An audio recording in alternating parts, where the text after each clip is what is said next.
गुरुवार को भाजपा की संकल्प यात्रा दुमका जिला में शुरू हुई। आज जरमुंडी विधानसभा क्षेत्र के तालझारी में पार्टी प्रदेश अध्यक्ष बाबूलाल मरांडी ने संकल्प यात्रा के तहत आयोजित जनसभा को संबोधित करते हुए हेमंत सरकार को भ्रष्टाचार की जर्नी करार दिया। उन्होंने कहा कि कांग्रेस, जेएमएम और राजद की सरकार कमाने में और झारखंड को लूटने में व्यस्त है। हत्या, चोरी, अपहरण आम बात हो गई है। पुलिस अपराधियों को पकड़ने से कहीं ज्यादा वसूली में व्यस्त है। बिना पैसे के सरकारी कार्यालयों में काम नहीं होता है। उन्होंने कहा कि राज्य में खनिज संपदा की लूट मची है। सत्ताधारी सोरेन परिवार आदिवासियों की जमीन लूटने में व्यस्त है। सोरेन परिवार महाजनी व्यवस्था से लड़ते लड़ते खुद ही महाजन हो गए हैं। इनसे न्याय की उम्मीद बेमानी है। उन्होंने कहा कि अपराध, भ्रष्टाचार समाप्त करना है तो हेमंत सोरेन को मुख्यमंत्री की गद्दी से हटाना होगा। कांग्रेस, जेएमएम और राजद केवल परिवार और पैसे के लिए राजनीति करती है। इस सरकार में ना ही रोजगार मिला और ना ही बेरोजगारी भत्ता। बाबूलाल मरांडी ने कहा कि अटल बिहारी वाजपेयी की सरकार में झारखंड अलग राज्य बना, आदिवासियों के लिए अलग मंत्रालय और संथाली भाषा को 8वीं अनुसूची में शामिल किया गया, जबकि शिबू सोरेन ने झारखंड आंदोलन बेचने का कार्य किया। भाजपा के शासनकाल में गांव-गांव तक सड़क, बिजली, नदी नालों पर पुल पुलिया का निर्माण हुआ। उन्होंने कहा कि भाजपा की सरकार में विकास की चर्चा होती है, जबकि कांग्रेस और जेएमएम की सरकार में लूट की चर्चा होती है। उन्होंने कहा कि प्रधानमंत्री गरीबों को ध्यान में रखकर योजना ला रहे हैं। आवास योजना, किसानों के लिए किसान सम्मान निधि और आयुष्मान योजना से इलाज की सुविधा। कोविड काल में 80 करोड़ गरीबों के लिए अनाज की व्यवस्था किया गया। संथाल में दर्जनों योजनाओं पर काम हो रहा है।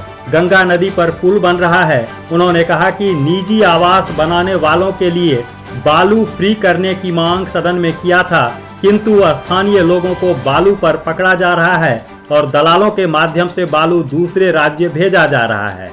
दिल्ली, मुंबई वालों को बालू घाट का जिम्मा दे दिया गया है। उन्होंने कहा कि हेमंत सरकार को उखाड़ फेंकने के संकल्प के साथ साथ 2024 में नरेंद्र मोदी को तीसरी बार प्रधानमंत्री बनाने और झारखंड में भाजपा की सरकार बनाने का आह्वान किया। झारखंड में जो अपना निजी आवास लोग बना रहे हैं, कम से कम उनको तो आप नदी की बालू को फ्री कर दीजिए। आप चेक पोस्ट बॉर्डर में लगा दीजिए, बिहार के बॉर्डर में लगा दीजिए, बंगाल के बॉर्डर में लगा दीजिए, यूपी के बॉर्डर में लगा दीजिए, छत्तीसगढ़ के बॉर्डर में लगा दीजिए, उड़ीसा के बॉर्डर में लगा दीजिए। कोई भी बालू को बॉर्डर से बाहर ले जाएंगे वहां आप पकड़िए, लेकिन झारखंड के अंदर में निर्माण की काम को आप मत रोकिए। लेकिन उल्टा करता है। झारखंड के अंदर तो पकड़ते हैं, आप ट्रैक्टर से भी अगर बालू ले जाएंगे नदी से तो पुलिस वाले पकड़ लेते हैं। पकड़ते हैं कि नहीं पकड़ते हैं बताओ? सब पकड़ते हैं। हरा हरा नोट देंगे तो छोड़ देगा, नहीं तो आपके ऊपर केस कर देगा। यही होता है नहीं? उन्होंने कहा कि भैया झारखंड राज्य जब बना था और बाबूलाल मरांडी इस राज्य के मुख्यमंत्री थे तो बालू घाट को तो हम लोगों ने फ्री कर दिया था, कोई पैसा नहीं लगता था। और इसीलिए मैं आज आप सब लोगों से यही मैं कहने के लिए आया हूँ, जो खुद लूट में शामिल हो, लूटेरों को बचाता हो, उनसे झारखंड कैसे बचेगा। और इसीलिए मैं आप सभी लोगों से यही निवेदन, यही अपील करने के लिए मैं आया हूँ कि आज संकल्प लेने की जरूरत है। इस राज्य में आतंक से, भय से राज्य को मुक्त करना, उसके लिए हेमंत सोरेन को हटाना होगा। भ्रष्टाचार से मुक्त करना तो हेमंत सोरेन को हटाना होगा। और इस लूट से झारखंड को बचाना है लुटेरों से तो हेमंत सोरेन को हटाना होगा। यही हम निवेदन करने के लिए, यही अपील करने के लिए आया हूँ कि आज जो ये हेमंत सोरेन है, इनकी जो पार्टी और सरकार कौन कौन लोग चलाते हैं, राष्ट्रीय जनता दल है, कांग्रेस पार्टी है, ये लोग परिवार के लिए राजनीति करते हैं, ये लोग पैसे के लिए राजनीति करते हैं। परिवार और पैसे से अधिक ये लोग कुछ भी नहीं सोचते। और इसलिए मैं आप सब लोगों से यही कहने के लिए आया हूँ, जो लोग परिवार और पैसे के लिए राजनीति करते हैं उनको हमें यहाँ से हटाना होगा। कुर्सी से उनको बेदखल करना होगा।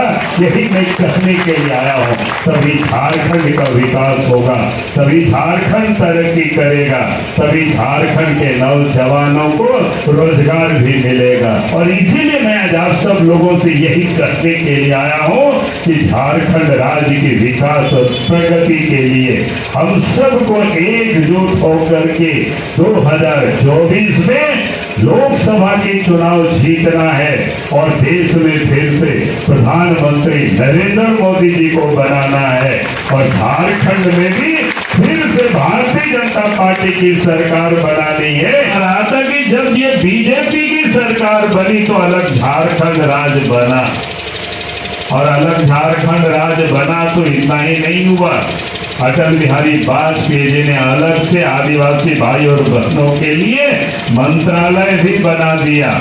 और इतना ही नहीं बल्कि संथाली भाषा को संविधान के 8वीं सूची में भी शामिल कर दिया। ये किसने किया? बीजेपी की सरकार ने किया, अटल बिहारी वाजपेयी जी की सरकार ने किया। और इतना ही नहीं, विकास की काम उसी समय प्रारंभ हुआ। प्रधानमंत्री ग्राम सड़क योजना, गांव-गांव तक सड़कें पहुंचने लगी और झारखंड में सरकार बनी तो आपके नदी नाला में भी कितना पोर्टफोलियो बना। नहीं तो पहले बरसात में हमारी माँ बहनों को कितना दिक्कत होता था आने जाने में, होता था कि नहीं होता था? बताओ, याद करिए बूढ़े बुजुर्ग लोग। भाई बहनों कि उन लोगों को भी मैं कहता हूँ कि आज भारत के मंत्रिमंडल में 8 आदिवासी भाई बहने मंत्री भी बने हुए और आदिवासी संथाल महिला श्रीमती द्रौपदी मुर्मू को भारत के उन्होंने राष्ट्रपति भी बनाए। अब जरा देखो, देश के प्रधानमंत्री नरेंद्र मोदी जी किस प्रकार से विकास का काम करते हैं।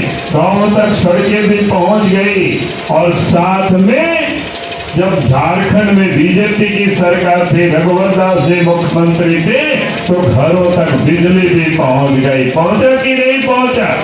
आज इसलिए मैं आज आप सब लोगों से ये कह रहा हूँ कि भारतीय जनता पार्टी की जब सरकार होती है, चाहे वो केंद्र में हो चाहे राज्य में हो, तो विकास का काम होता है।